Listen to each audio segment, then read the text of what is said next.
Hey, my dad's retired now and works at the National Retirees Association. What? The National Retirees Association? Emery and Kara burst into laughter.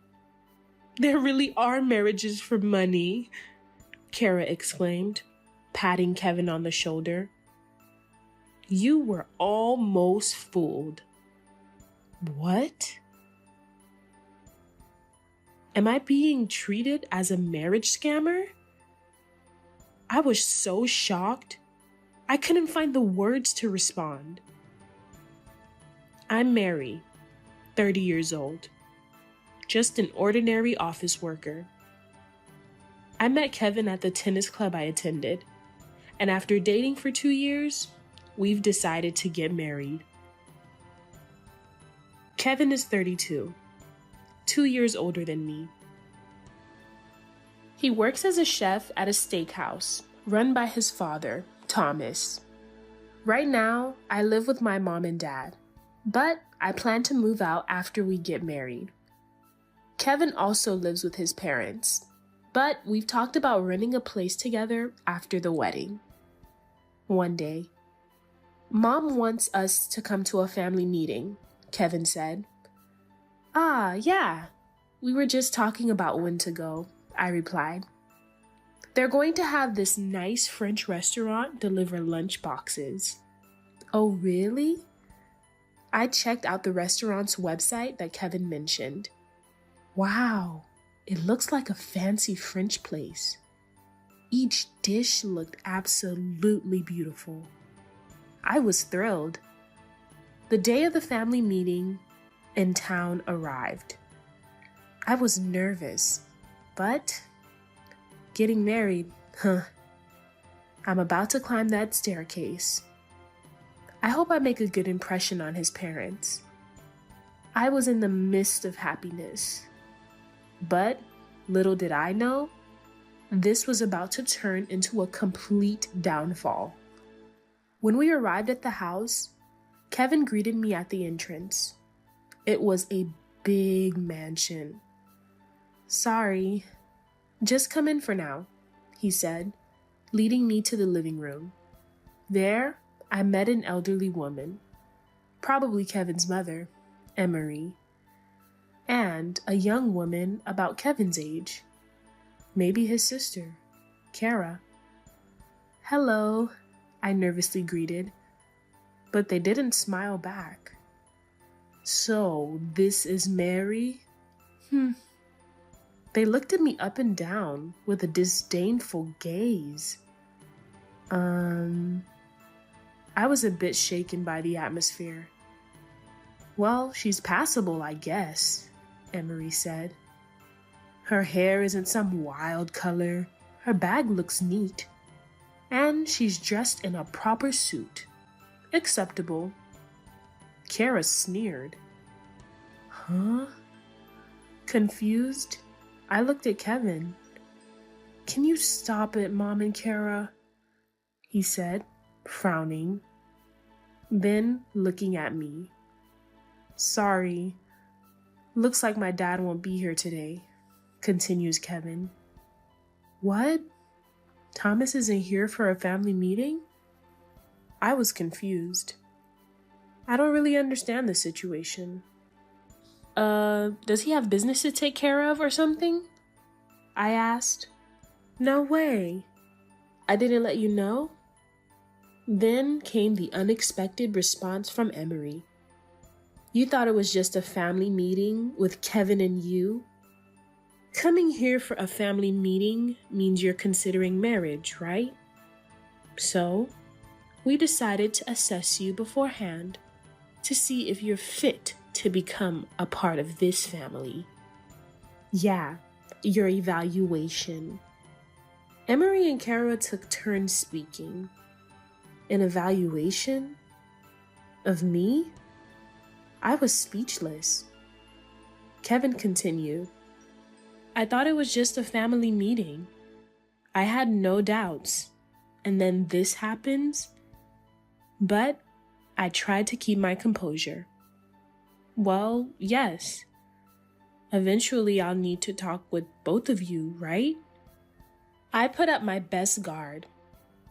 I was feeling the same as Kevin. But since we wouldn't be living with these two after marriage, I thought I could just get through this. Trying to keep up appearances, Kevin said we could open up the lunchbox. Inside, the dishes were as beautiful as expected, which cheered me up a bit. But then the mood was ruined by relentless questions from Emery and Kara. Mary works at corporation number 1, huh? Average, I guess. Safe choice. Each comment felt like an insult. Safe? Being called safe about my workplace by people I just met? I couldn't help feeling offended. Then, confused by the term safe, I'm saying it's passable. You're the one being evaluated, remember? Know your place.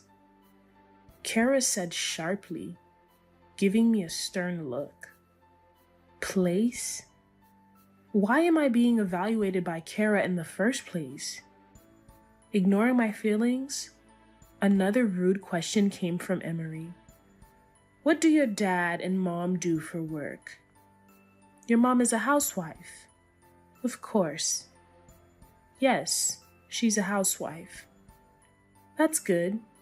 If she was a working mother, there might be a fear that you weren't raised properly, or that your family is poor. What kind of judgment is that? This bizarre, discriminatory point of view kept going. At first, I thought I could just let it slide, but I started to feel less and less okay with their arbitrary evaluation criteria. But Emery didn't seem to notice and kept going. And your dad, is he still working? If so, tell us where he works, or if he's retired, the name of his former workplace. The way she asked was just terrible. Mom, you're interrogating her. Kevin finally intervened. But I answered honestly. I didn't see any reason not to. My father is retired now and works at the National Retirees Association. To my surprise, Emery and Kara burst out laughing. What? The National Retirees Association? The two burst into laughter. They laughed so hard they cried. I was taken aback by their over-the-top reaction. What's so funny about that? I was about to ask, but then, that's it. Marrying for money is real. After all, I'm glad we did this evaluation, Kara said, slapping Kevin on the shoulder. You were almost tricked. She's obviously after our wealth. They're so blatant about marrying for money. They laughed and clapped their hands as if they had unmasked me. Kevin slammed the table. Enough, Mom and Kara, Kevin yelled. But I think my anger was even greater, as if I could cover it. Enough! I'm calling off the engagement, I said, grabbing my bag and standing up. What? You're angry now? Kara stopped laughing for a moment, then smirked again. It's like a criminal getting angry when caught. Then Emery clapped her hands in agreement. Such a shallow woman. Even her emotions are shallow. I didn't look back or respond to them anymore. I knew I would never see these two again. Excuse me, I said, leaving Kevin's house without looking back or stopping. Wait! Kevin chased after me. Just wait on calling off the engagement. He caught up and grabbed my shoulder. As soon as I turned around, tears started to fall. I don't want to call it off either, but after being treated like that, I cried hard on the street, my tears staining the asphalt like raindrops. It's unbearable. They act like you're valuable only because you're the heir to a prestigious steakhouse. There are so many good things about you, Kevin. That's why I wanted to marry you. Yeah, I understand. Thank you, Mary, Kevin said, soothing my shoulder. Thank you. I'll make sure nothing like this ever happens again. Kevin was always so kind. After parting ways with Kevin, I drove home. But I didn't want to return feeling sad. Maybe I'll buy myself something to cheer myself up. I went to the mall, bought some shiny cosmetics and sweets, and decided to have a nice Italian meal to make up for the missed lunch because of that unpleasant mother-in-law and sister-in-law. Returning home around 7 p.m., I noticed the house was noisy. There were shouts coming from the living room. What's going on? Mom? I went to the living room to find out what was happening. And then, wow, you came at the right time. Just got here, didn't you? My mom exclaimed as she rushed to the living room door. I looked into the living room over her shoulder. Then, Kevin? And there was Kevin.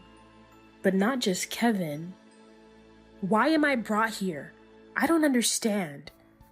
A woman's voice screamed. But her outcry was soon drowned out by a louder voice. Apologize to her right now, a man demanded as he saw me, beginning a respectful and deep apology. Hurry up. You too as well. Then he turned and shouted at two women standing next to him. What's going on? As soon as Kevin told us about today, we were rushed here without any explanation. I don't understand at all. The two women hysterically cried. It was Emery and Kara, the two who had just made a mockery of me. That means the man who had just apologized was...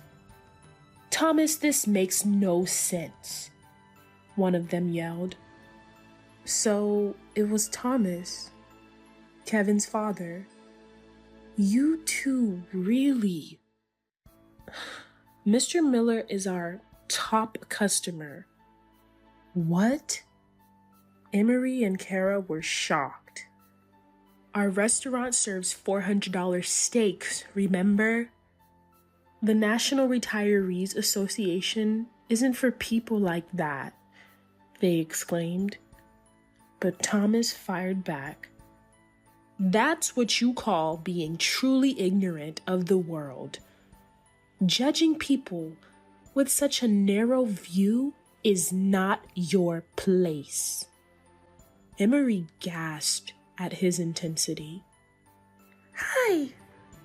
Emery makes a strange voice at the sword curtain.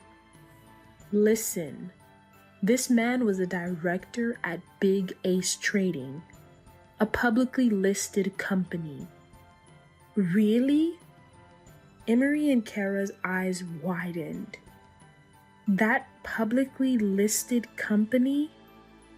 Emery asked in a strained voice. Of course. Thomas continued, trembling with anger. Our restaurant owes its success to customers like him. Introduced by Big Ace Trading. Huh? Kara and Emery both jump. Really? But The National Retirees Association. Before they could finish, my dad intervened. Yes, I work there now. So what? They bared their teeth again. Isn't that where poor people work till they die? We were deceived by Mary, they ranted. I only mentioned his current job because you asked, I retorted. Your narrow-mindedness is frightening. Judging and scoring people like that. My dad started to explain. I work for the National Association of Retired Persons. My father started talking. I've always worked at a company, even as a director at a publicly listed one. But after retiring, I wanted to meet different people and learn about their lives. I've met fortune tellers, piano teachers, people I never would have encountered in my corporate life. That's why I work at the National Retirees Association, to broaden my horizons. After his explanation, this must have been a good learning experience for you, Mary. He turned to me. It was. I never want to deal with such biased people again. It was a good experience. But whether I can forgive or not is another matter. I glared at the stunned Emery and Kara with contempt. When Dad heard that, well, that's true. I heard from Kevin that you assume that just because her father worked at the National Association of Retirees, my daughter was marrying him for his money. This is so disrespectful to the people who work there. Above all, it's unbearable to hear Mary insulted, called a marriage scammer. He laughed with a coldness I had never seen before. When I was little, even when I got into mischief, I never saw my dad make that face. He was a dad who never got angry. I realized for the first time that he laughs when he's angry. The way you all arbitrarily judged Mary, it's a bit different from that. Me, Master, and Kevin, we're talking about you two. I know where Kara works. We were discussing it over steaks made by Master. What? Kara seemed surprised that her workplace was being discussed, even though she had unreservedly inquired about my company. But the surprises didn't stop there. You work at Collins Accounting, right? Mr. Collins uses the National Retirees Association for his housekeeping, and that's how we met. Now, we even play golf together. What? Kara was continuously surprised, her mouth opening and closing. Well, I've been to Mr. Collins' steakhouse. I knew you came for steak. Kara's face went completely pale. I realized for the first time that when a person's face turns blue, it actually looks almost black. And after hearing the whole story from Kevin, I guess Master hurried over here, even before Mary got home. I came back leisurely from shopping for cosmetics, eating out to heal a broken heart. Please forgive us. For the first time, Kara apologized herself. Until then, she had an air of, why should I? Emery too. Please forgive Kara. She began a deep apology again. And to think you can be compassionate towards your own daughter, but treat someone else's daughter like that? My mom spoke for the first time since we arrived.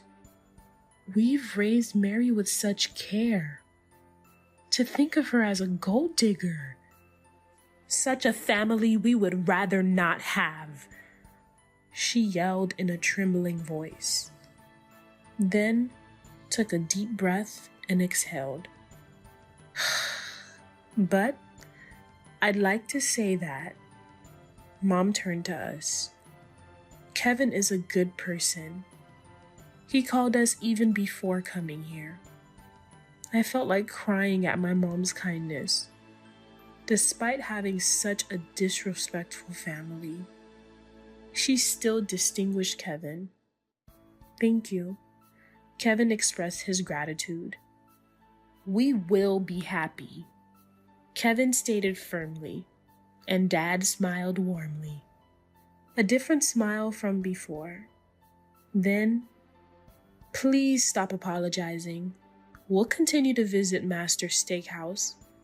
I tasted Kevin's steak recently. He's skilled. It made me feel he was well raised. Dad reached out to shake Thomas's hand. Thomas shook it, then turned to Emery and Kara and said, "We need to make amends for the rudeness to Mary and send off Kevin properly. You two should let go of the pride of an established high-end steakhouse. It's unnecessary for you." Then said, "These two aren't worth making apologize anymore. I'll send them home." He led them away as they continued to beg for forgiveness. But their pleas fell on deaf ears. "Master, no." "Young master, what would you recommend?" Two customers entered the store. "Today's recommendation is sirloin." Kevin smiled brightly. I went to confirm their order. "Wow, beautiful and great steak?" When a beauty brings you steak, it tastes even better. One customer laughed. "Such a beauty? I don't think so." Blushing, I replied. Kevin and I eventually got married without issue. I quit my job to work at this steakhouse. Our customers are all nice people.